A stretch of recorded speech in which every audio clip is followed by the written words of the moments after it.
All right, Brett Dickinson in here with 2019 Ed Block Courage Award recipient for the Green Bay Packers, Mason Crosby. Mason, how you doing today? I'm doing great. Thanks for having me on, Brett. I appreciate you. And it's not every day we get a kicker come through as an Ed Block Courage Award winner, but when you do win it, I think it just means just a little bit more because of the connection you have with the team and your teammates voting on that. Can you just kind of reflect back to that moment when you were selected, knowing that the guys in the locker room picked you? You know, a guy that kickers aren't heavily into the game plan. You kind of got to do your own thing during practice, but those guys recognize all the hard work you put in to get back on the field and what it meant to you being selected by them.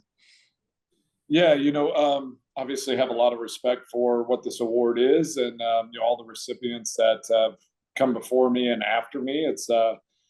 Yeah, it was special. It was 2019 was a trying year for me and my family in many ways. For me, it wasn't necessarily things that affected me, my body physically, but emotionally, and the things that we had to go through off the field were really tough. So to just give reference, to start that season, my wife was diagnosed with lung cancer, non-smoker lung tumor, and we went through the process trying to figure out what that was going to look like. Was she going to have chemo, have surgery, all those things right at the start of training camp. So went through training camp kind of with a plan.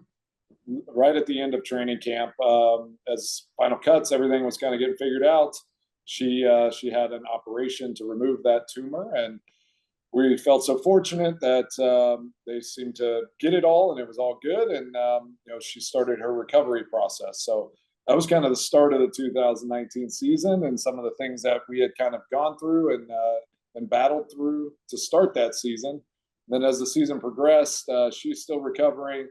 I kind of had a bounce back season from a year that was tricky. We have new coaching staff, all the stuff, and then come Thanksgiving, day after Thanksgiving, really sad day. My brother's wife passed away from ovarian cancer the day after Thanksgiving, and we, as we all know, as athletes and people that follow the game, you don't really get days off. You don't get a lot of time off.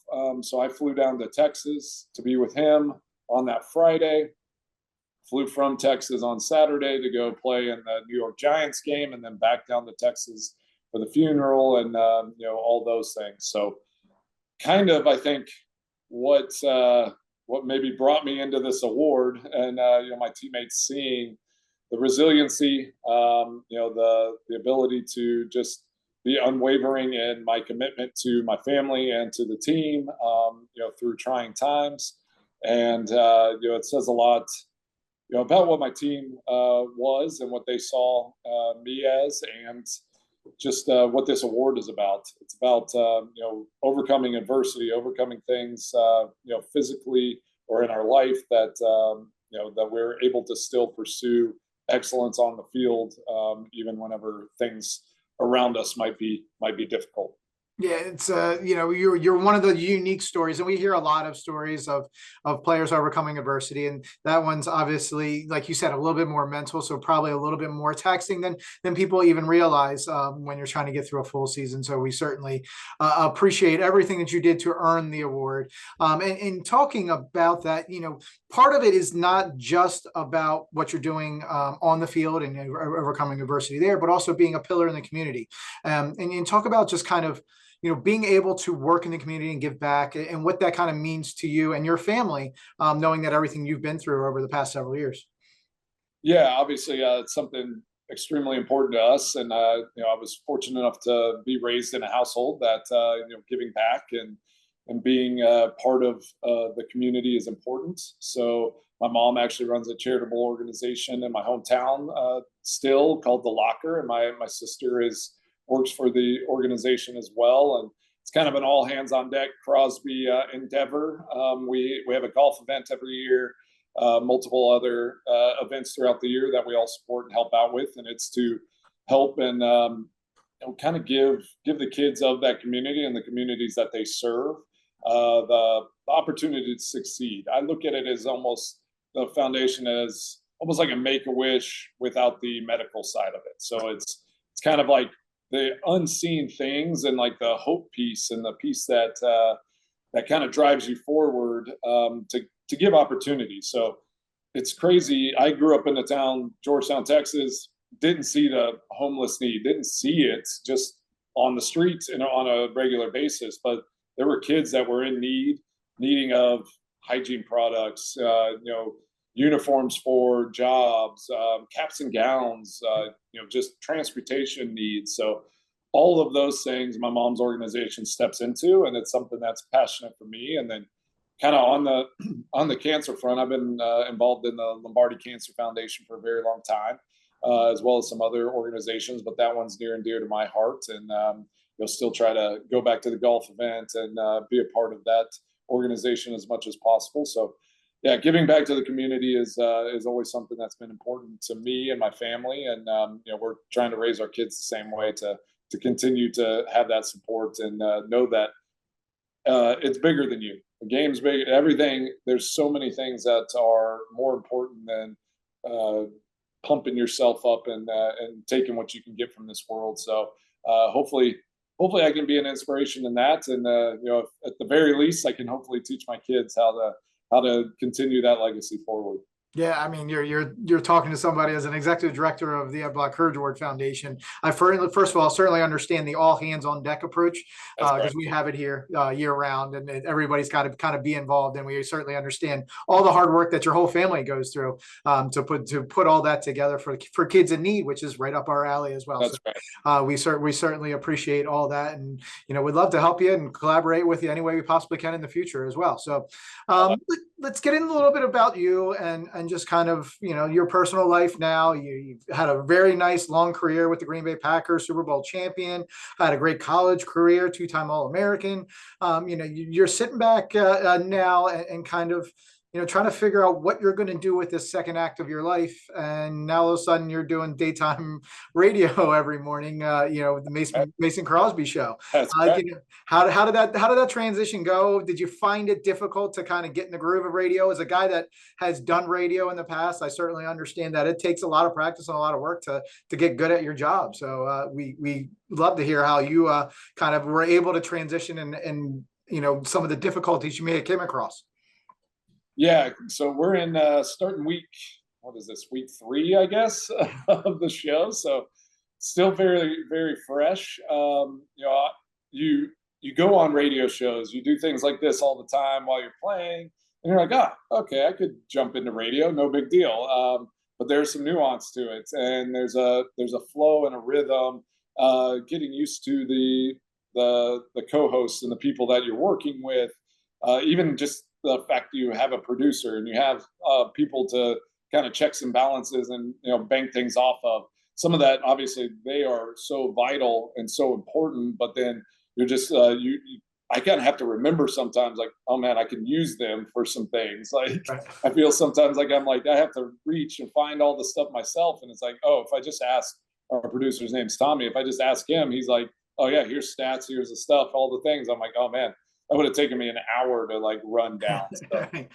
So, but some fun things is I'm watching a lot of sports, which I love, and I can tell my wife and call it a job still, which is nice.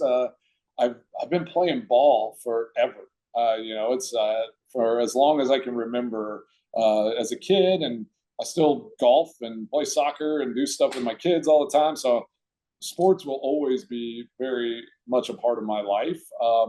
But I find myself not being in a locker room all the time, not doing all that. So I am enjoying those, still having that connected piece where I can talk about my locker room experiences and the stuff that I gained and the knowledge I gained. I feel, again, just like helping in the community and all that, if I don't kind of share this wealth of knowledge out into the world, I feel like I'm kind of missing at the next step as well. Because those experiences and that, the insight that I can kind of bring into that space, and then, being able to talk about my charitable stuff and the things that I'm doing in the community and all these other things it's just a great platform. So I've enjoyed being able to do that. So I'm doing that there locally. And then my brother and I actually have started, we're diving into the podcast space, I guess, like a lot of people do these days, but kind of a unique perspective that we're trying to take from our love of sports and in particular soccer, so international football, if you will, and then American football, and kind of almost a compare contrast on what the fan bases are and how things are produced as far as the commercial side of the two sports. And so diving into that, my brother's funny. He's a great comedic relief and gives some hilarious insights. And we started kind of throwing some podcasts down in the summer. Took a little break, but now with this new radio gig and the opportunity I have there, we're going to ramp it up and try to fold it into the business side of things and see if we can't make it something fun and potentially impactful down the road. All right, there you go. There you go. Soccer and football melded together. I love it. I That's think right. fan bases, it's obviously soccer rapidly growing here. I'm going to ask you, because everybody here in the United States, we kind of pick somebody out in the international world of their team. Who's that team for you? Who's that one team that you're rooting for? English Premier League, Champions League, whatever it is. Yeah, so my Premier League team is Liverpool. I'm Okay. a Red on that side of things, and followed them for a long time. We used to actually have some youth soccer teams from the Liverpool area that would come over and play in the Dallas Cup in Texas. So we'd have them stay at our house, and we'd host their club, and we'd actually play some friendlies against them and things like that. So getting to know them kind of on that personal level really helped with my supportership, just going towards Liverpool from early on. It's very divided there, which is so unique. They have Everton is literally half a mile. Their stadiums are half a mile apart, Liverpool and Everton.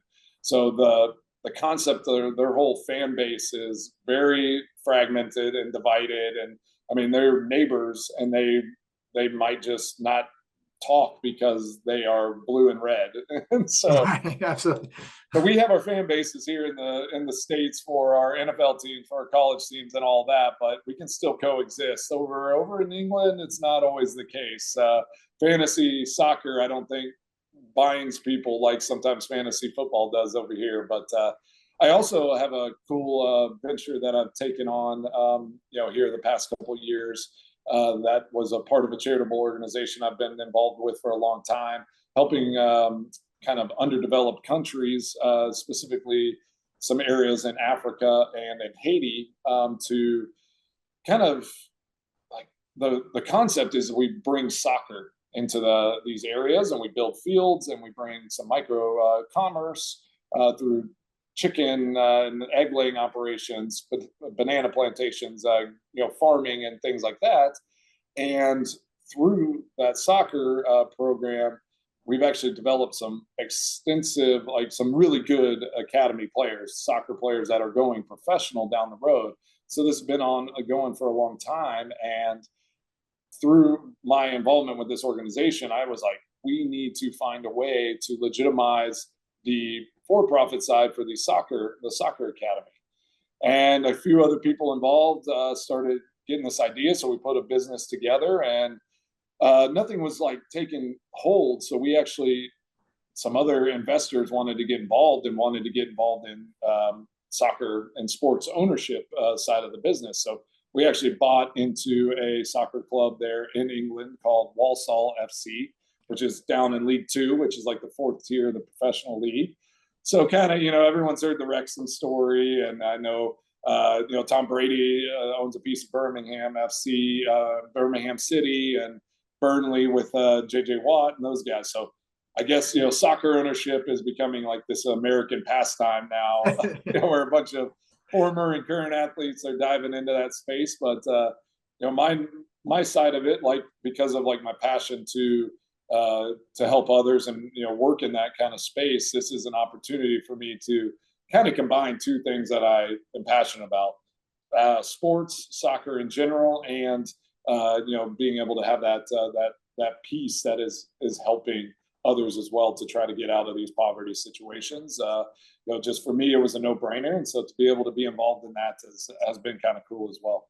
It's amazing, amazing story for, somebody you played so long in the NFL and you haven't stopped. So that's amazing. Yeah, Seeing, we just seeing keep you just going. keep going. You don't seem like you're busy at all, just, his calendar probably filled up. I'm looking at my calendar now and looking at all the soccer practices and football practices I'm taking my kids to and trying to run a charity and work multiple jobs. And I certainly feel for you. All right, let's get into a Sleep couple well at night. questions. Sleep well at night. Yeah, let's get in a couple questions from the kids. We got some fun questions from the kids, and they might stump you a little bit, but we want to start with, as a kicker, I'm not going to say player, but I'm going to say maybe either team or atmosphere or even stadium of what was that one game every year that you always circled that you just got excited to play at, whether it's a stadium or playing against a special teams coordinator or whatever it might be. Who was that one game a year that really stood out to you throughout your career that you got extra excited for to go up against? Yeah, I think playing there in Green Bay, the Bears Packers rivalry was always big time. So every time, twice a year, we got to play them. I mean, the highlights would start coming out, for that rivalry of all the historic games that we played.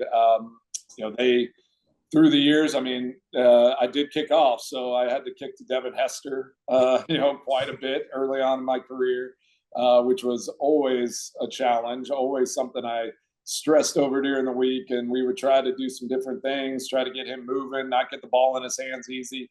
He had a game one time where I kicked it, kind of got him.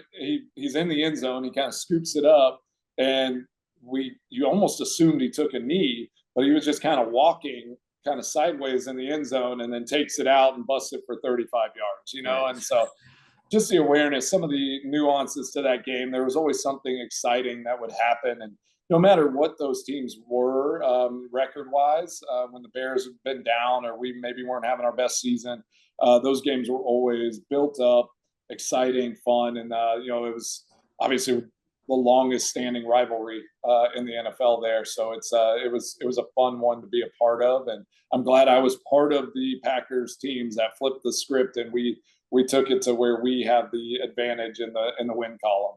Yeah, I mean, not as much of a rivalry over the past couple of years. No, Yeah, exactly. no, in the results, but yes, absolutely, that's what I expected. All right, I got a tough one for you. Okay.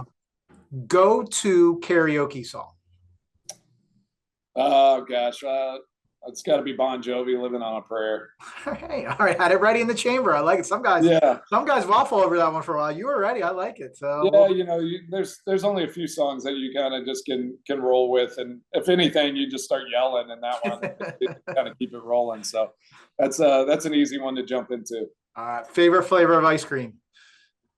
Man, I'm a simple guy. You give me just like chocolate chip, and not any chocolate chip. It's probably Bluebell chocolate chip would be my go-to because it's more of like a shaving or chunk, not necessarily the traditional chocolate chip. I'm more like the chunks. So Very nuanced in the ice cream yeah, selection as well. There you go. exactly. And then last one from the kids, and over the past couple of years, there's been a common answer, but we've got some different ones. So I'm going to ask you, a retired player. You're doing radio now, so you got to be put on the spot every once in a while. Who's the best player in the NFL? Best player in the NFL right now? That is a tough one.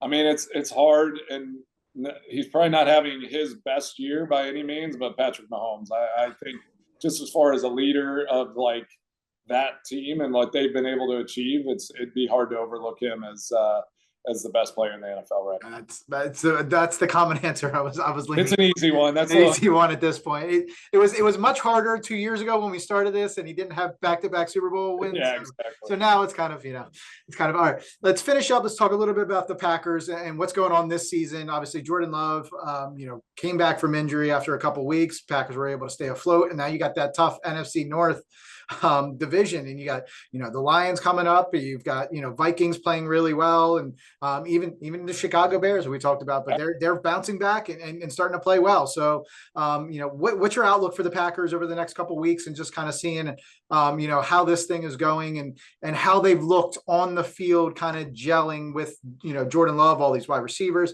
and that defense kind of getting put together as well. Yeah. Obviously these last couple of weeks they've had to win the game, there at the end, and not the maybe not the prettiest games that they've played so far this season, but I said this on my show, is those are the types of games I remember as a player that will pay dividends down the road. So they've shown that they are a gritty kind of willing to grind out games that maybe aren't going exactly the way that they had scripted. So I think that is a real positive for this team. This division is ridiculous. If the Bears don't have a Hail Mary thrown against them against the Right. Commanders, I mean, they're right there, same record as all the other teams in this division. Best division in football right now. No, hands down, no doubt. And they got a tough game coming up against the Lions, and a couple of injuries that we talked about this morning on the show that aren't as bad as that they could have been. So it sounds like Jordan Love is dealing with the groin thing, but hopeful that he's going to work through the week and might be able to play in the game. But again, talking about some of the things that are a little unique with this team, or Jordan Love was out. Malik Willis came in, a guy that hadn't been in the building until they traded for him, and they've kind of made him look like a game managing type of, just a really good quarterback. Whereas on the Titans, it was like they were happy to move on from him, just couldn't get the talent and the ability to take it on the field to mesh up. And I give LaFleur and what they've done there on the offensive side of the ball a lot of credit, because they've just been able to help him to do the things that he's really capable of doing and doing it well, and then leaning on Josh Jacobs to run the ball and all that. So I've been really impressed with this team so far this year, and what they've been able to do. And do I wish I could have always just kicked in green and gold for forever and never aged? Awesome, that would have been great. But it looks like maybe in McManus they've gotten a veteran guy, another veteran in there to be able to kind of hopefully solidify that kicking position a little bit, which has been an issue the last year and a half or so. So I'm excited about this team. Their defense is relentless at taking the ball away, which is fun to watch, and I think they're going to be tough down the stretch. As the weather starts turning, you never can count the Packers out, because that's kind of what they're built for. But this game coming up, the Lions game, is going to be a tough one, and if they can find a way to win it, that would be awesome. But I think it's also just it's going to be a good measuring stick to see what this team, where they're at, and hopefully where they're headed. Yeah, absolutely. A lot of football left. And like you said, that division's, kind of stacked right now. So somebody's going to separate themselves. It might not take until the last week of the season. So we'll see how it goes. It's, the Packers fans aren't as used to this as they are right now, as it's been in the most recent history. So I'm sure they're a little bit more stressed than normal. Like saying, they be cautiously optimistic. That's my key word. We're just cautiously optimistic. We're hopeful, we're optimistic, but there's always just this little, there's something in reserve, so it keeps you from losing your mind if stuff doesn't go as planned. And how they have the season structured now, load up the end of the year with division games. So whatever happens, the last 4 games are going to be critical, and we just have to gear up for those. Yeah, as an Eagles fan, that is what I tell everyone before the season starts. They ask me how I feel about my team.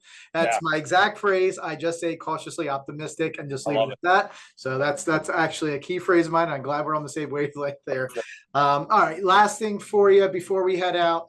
I always like to ask, past recipients to kind of, talk to the kids and just kind of give us a message that you can send to kids that are, at some of these courage houses across the country that could really use some support, and hear from a role model like you of, words of inspiration on overcoming adversity. You have anything that we can, finish up with? Yeah, for sure. Obviously, that's keep your head up. This time in your life, is a challenge, and there's things that might not go your way, but this is there are people that are looking out for you and wanting the best for you. So never give up hope, never lose sight of what dreams you might have, and don't be afraid to dream big. This organization is seeking out opportunities to to help kids and help those in need. So dream big, go chase that thing, and you know what? We're here. We're looking out for you, and we're watching every move that you're making. And I can wish all of you the best. And don't lose hope. Just stay focused. And education. Education is so important. I have 5 kids at home, and I harp education at our house all the time. My wife and I. You don't get to play sports. You don't get to do anything in life if you don't focus on your education. So continue to learn, continue to grow, and read. And something that my wife is in the process of writing some books, and she has some great lines. And I hope that at some point we can put those out to the masses, because it hopefully will be inspirational. But something that I always kind of lean on in my life is, don't let your misses keep you from your makes. So don't let things that go wrong keep you from what could go right down the line. So continue to see the positives and what the future might hold. And don't let bumps in the road keep you from chasing after your dreams. There he is, Mason Crosby, 2019 Green Bay Packers recipient and host of the Mason Crosby Show, among many other jobs that he has, plus 5 kids at home. He's never stopping. You can always find him 105.7 The Fan up in Milwaukee if you want to check him out 9 to 11 every day as well. Mason, we certainly appreciate it. Thank you for taking some time. And one last time, where can we find some of that charity stuff that your family's involved in? Yeah, so it's the locker.org is my mom and my sister's organization that they run. And then I'm obviously heavily involved with the Vince Lombardi Cancer Foundation. Love Make-A-Wish. So Make-A-Wish Wisconsin, had to deal with them for a long time, and all of Make-A-Wish, just such great people, and great things that they do. So, and then check out my podcast, Kicking It with the Crosbys. We have a few episodes out there, and we'll start recording some new ones coming up. If you have a passion for sports, life, and love of soccer and football in general, that's your stop for some good stuff. And my brother and I, we get into it every once in a while, so it'll be good. Sounds about right. I got a couple of those myself that they get into. And I got 2 little ones at home that fight each other on brushing their teeth. At this point is our big argument. So it's healthy. You got to have some rivalry. There you go. All right, Mason Crosby, thank you again. We certainly appreciate it, and looking forward to seeing everything you got going on and what's coming up in the future for you as well. All right, really appreciate it, Brett.